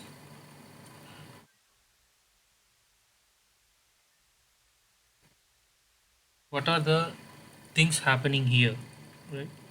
So let's take this as a separate volume or something.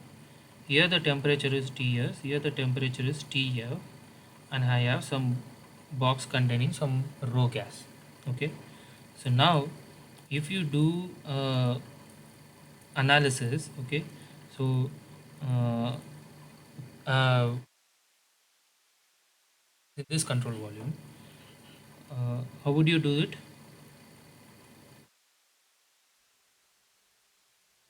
So what are the energies which you need to consider?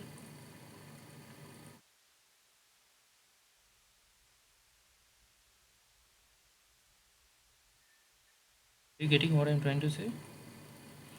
So Ye- this is consider this as a control volume, and we have some. We will write it simply. We have some mass of gas here. Okay. So is anything? So we'll consider adiabatic here and here. Or this actually, what I'm trying to do is I'm trying to do some energy balance in this place. Okay. Sir. So this is some control volume I took. I'm trying to do energy balance. Okay. So from this we will consider this and this surface to be adiabatic. There is no heat lost. Okay. And now uh, here what I'm seeing I do I have any Q coming? Yes, sir. No, right? Because after this I'm going to have temperature. So let's say if I plot a temperature profile here, this is going to be temperature, this is going to be X, let's say. I'm going to be increasing till going to be increasing to TS, and again I'm going to increase to TF, then it's going to be remaining same. Okay, these are the important thing, right? So this is going to be,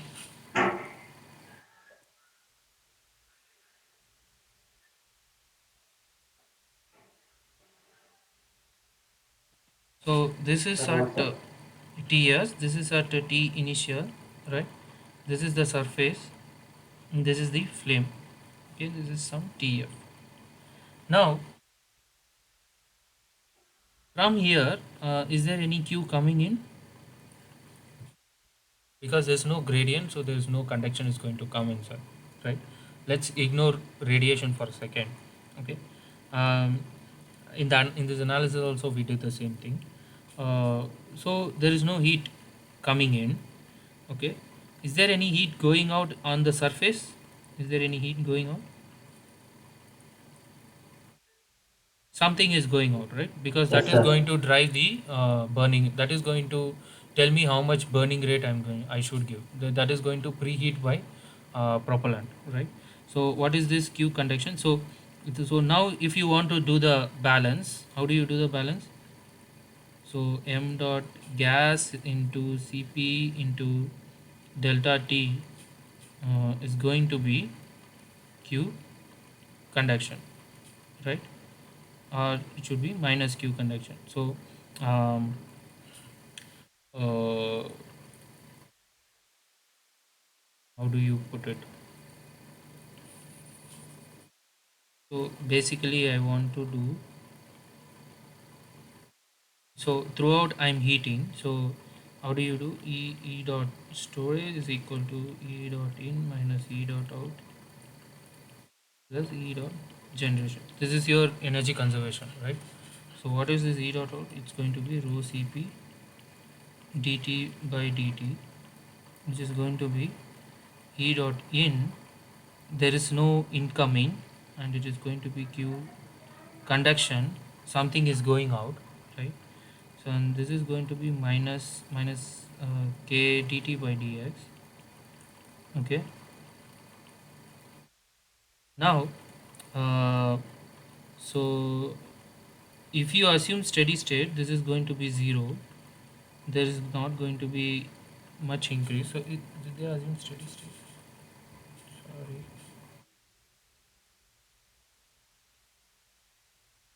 give a minute.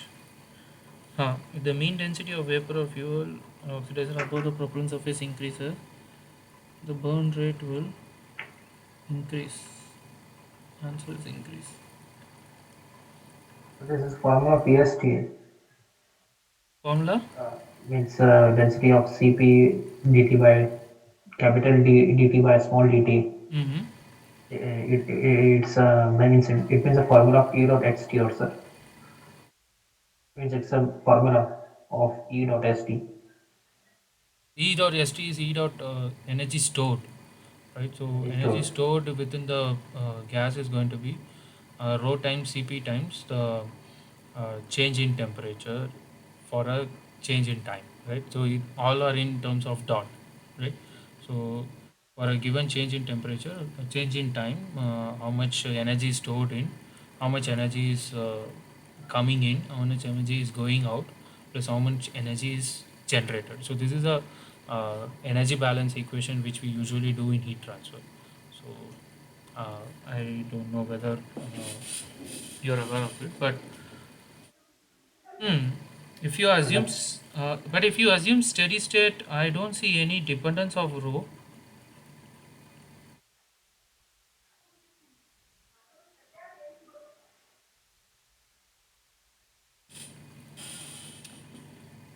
Yeah, Actually, this question bothered me as well. yeah. The rate of burning is given by this specific formula, that is 5.9. Could you please check that? There we don't have any row of the gas. Instead, it has only row of the solid propellant. What is the 5 point? 9.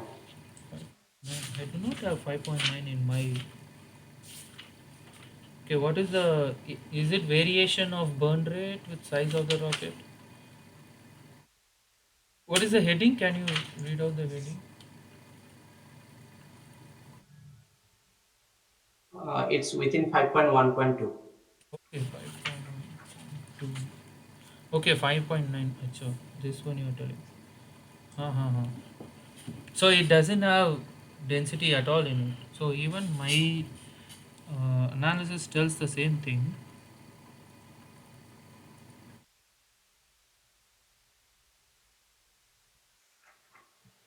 So basically, you have energy stored, right? Uh, so it is a control volume analysis. Energy stored would be the mass times Cp times the change in temperature, and is equal to Q conduction, which is leaving the gas, and Is there Q is conduction here E out? Q conduction is E out, is it? E out. It is actually E out. Sorry. So E in is 0. There is no E in. E generation is also 0 because it is already gave rise to TF. So we shouldn't double count it. Okay. Um, It means increasing the density, mass density in vapor of a fuel is increasing. That's why it is E in and E generated is zero. That's sir. no, actually, E in is 0 because there is no Q coming into the control volume. So if you look at this control volume, this is the control volume, right? So I do not have any Q coming in. I have only Q going out. Yes, sir. Okay, so there is no q coming inside the control volume, I have only q going outside the control volume, right? So that's why e in is 0 and e out is q conduction, that is what going to go and preheat the propellant. And the generation, there is no generation of heat within the control volume, that is also there, right? So you have only energy stored and energy out. But what I am seeing is this is a steady state analysis, so this part should go to 0. Then see, uh, if it doesn't go to 0, what would happen is dt by dt is going to be minus ka dt by dx at the surface, uh, divided by rho times cp. Here it will be rho of gas. In that time when you increase the rho of gas, your there will be only change in gradient of temperature with respect to time. And how is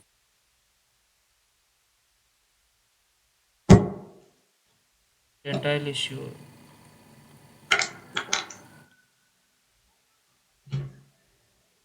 Okay, I will look into it. I also couldn't come up with an explanation for that. So what is this question? 10, right? Mass density. Question So 10. mean density of Mhm. vapor of fuel. Question 10, Density in vapor assignment of 8. fuel. Okay. Okay, I will look into it. I will get back to you. Okay. Do you have any other questions? Actually, uh, I I attended the class, this rocket propulsion class.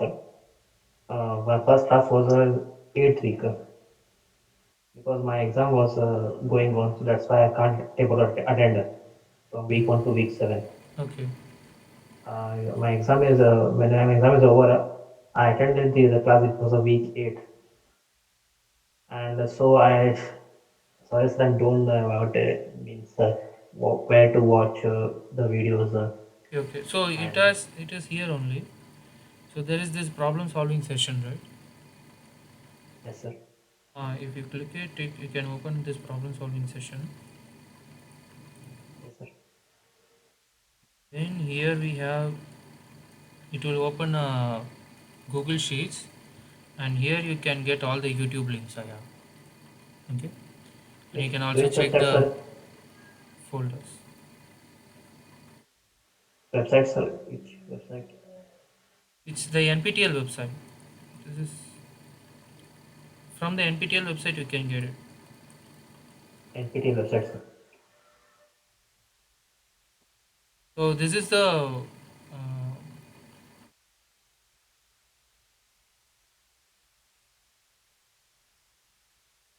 watch lectures. Actually, I watch a lecture of I watch lectures in the YouTube. NPTEL has a YouTube channel. Okay. In that rocket propulsion, there is a videos. So swayam.nptl, that website, and you need to log in, and then you will get all weeks lecture also. So here everything, all the lectures you have it here. So Yes sir. section, all these things you have week 1 to everything, and assignments, quizzes also you have. Um, you can check this out. Okay. Yes sir.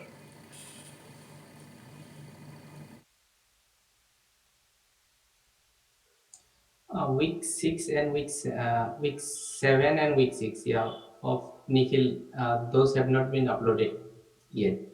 Okay, so I think you need to talk to Nikhil about that. So you will have one class Okay. at coming Monday, right? Uh, Yeah. you directly ask him what happened. Okay. So this assignment 8 only, there is another doubt regarding this calculation of A and N under different scenario. Like sometimes the pressure is given in megapascal, sometimes it is given in pascal, Okay, so which and the question is that? units, it is 22 to the last. All of these have the same A and P, A and N. I see. So the pressure is in megapascal. So if you have pressures in megapascal, you need to divide by 10 power 6 power n, right? Okay. Yes. So do you understand why is it the case? So RB is equal to APN, right? Here if the pressure is given in terms of megapascal, let's say, okay, you want to construct RB which is AP dash n, where P is in terms of pascal. If you want to construct here, what is the unit of A? Take it A dash here. What is the unit of A? A would be, let's say this is in meter per second itself, for example. So this is going to be meter per second per unit megapascal of n, right? Right. Right. So if you want to construct in terms of this, RB is equal to A dash P dash of n. Here the unit of A dash is going to be meter per second per unit pascal of n. So if you want to express A in terms of A dash, then what you have to do, you can write this as meter per second per 10 power 6 pascal power n. This is going to be 10 meter per second divided by pascal power n into 10 power 6 power n, where this is going to be A dash. So A is nothing but A dash. So you need to write A dash to be, uh, so if you want to change it, how do you want to do? You will divide the whole APN divided by 10 power 6 power n. So let's say if this is confusing for you, you take RB, you take pressure. Okay. Now let's change this. You take pressure, you take RB. You take 1 megapascal, 10 megapascal, 100 megapascal. Find the corresponding RB. Okay. Now with whatever changed RB relation you have, RB dash, let's say, now you take 1 into 10 power 6, 10 into 10 power 6, and 100 into 10 power 6. Okay. And you take the RB. These both should come same when you have correct, and this comes only when you divide it by 10 power 6 whole power n. Okay. Try this exercise.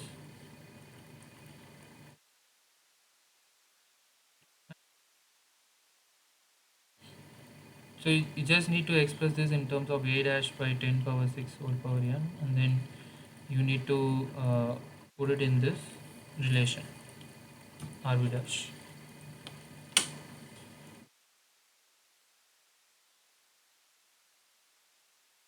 So what was the question? Should you divide or multiply? Is that your question? Yeah, means how to do the conversion when different units of R is given, like for millimeter per second or meter per second, and sometimes the pressure is given as pascal or megapascal. Uh, so let's say R sometimes might be given in millimeter per second, and A P power n, this is might be given in megapascal. Now let's say if you want to write in terms of R, which is meter per second, what you have to do is you can still write this APN into 10 power minus 3 divided by 10 power 6 whole power n. This is how you do this conversion. So 10 divided by 10 power 6 n is going to be for megapascal, and A, if you A is going to be 10 power minus 3. Okay. So it has to do with what is the A is nothing but what is A? Millimeters per second divided by megapascal power n. What this A? For that, what you will do? You will multiply by 10 power 3 divided by 10 power 6 power n, right? This is in millimeter per second, 10 power minus 3. Then it becomes meter per second divided by Pascal power n. These both are equivalent, right? Right. Just need to multiply it here to get the RB. Let's say if it is confusing, you take, so you know pressure is in megapascal, you know RB, right? You do this exercise, it will clear all your doubts. Okay. Okay, once you do the transition, Sir, you have to be sure. can you show the question again, sir? Please. The 22 question.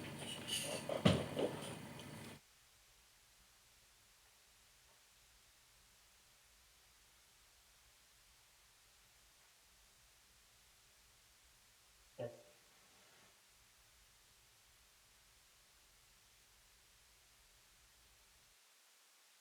So what is your doubt, Virish?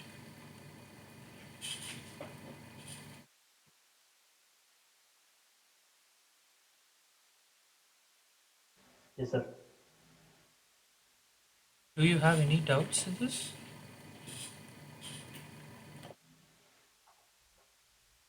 No, sir. Okay. So And, and sometimes this pressure is again normalized with P70, P7 megapascal, 70, I think 70. 70 Yeah. atmosphere. So what will be the unit of A in that particular case? Right. In that particular case, A will be just meter per second, right? Exactly like burn rate.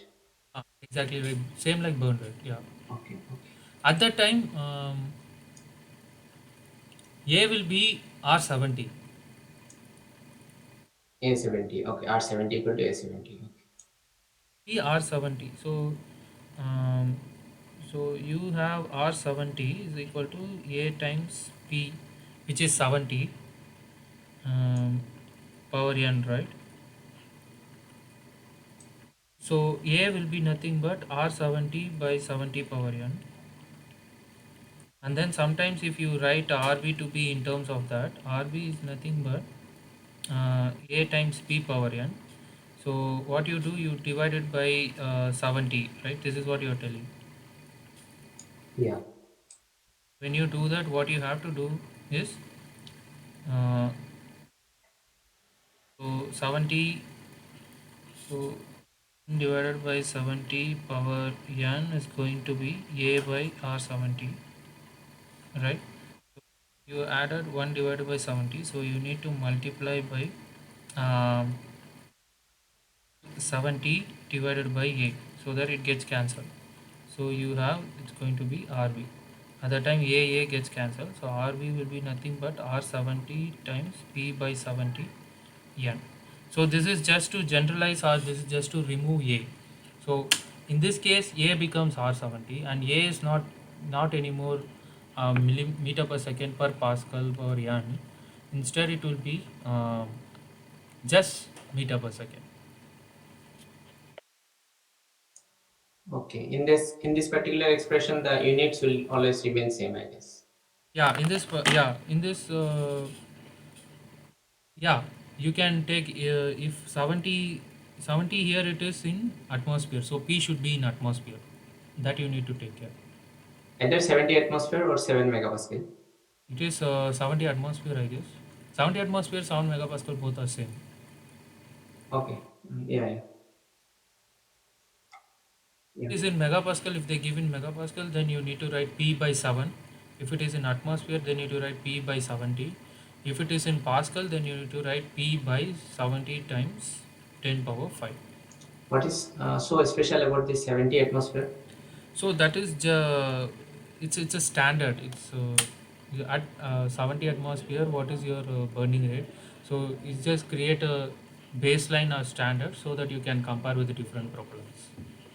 That is the reason they took 70 atmosphere. And at 70 atmosphere, most of the propellant will burn. So that is the reason they took 70 atmosphere. Okay. Some propellants need very high pressure to burn, some propellants need less pressure to burn, but there might be lot of physics into it. Not entirely sure, but It is to make a baseline and to make comparison with other propellants.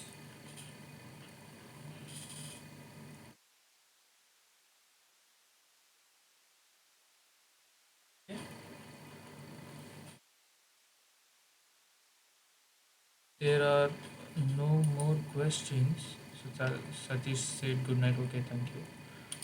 If there are no more questions, I will stop. Thank you. Good Thank you, night. sir. Yeah, thank you, Good Kapil. night. Thank you, Virish. Uh, Siraj and Krishna Kumar, you have any doubts?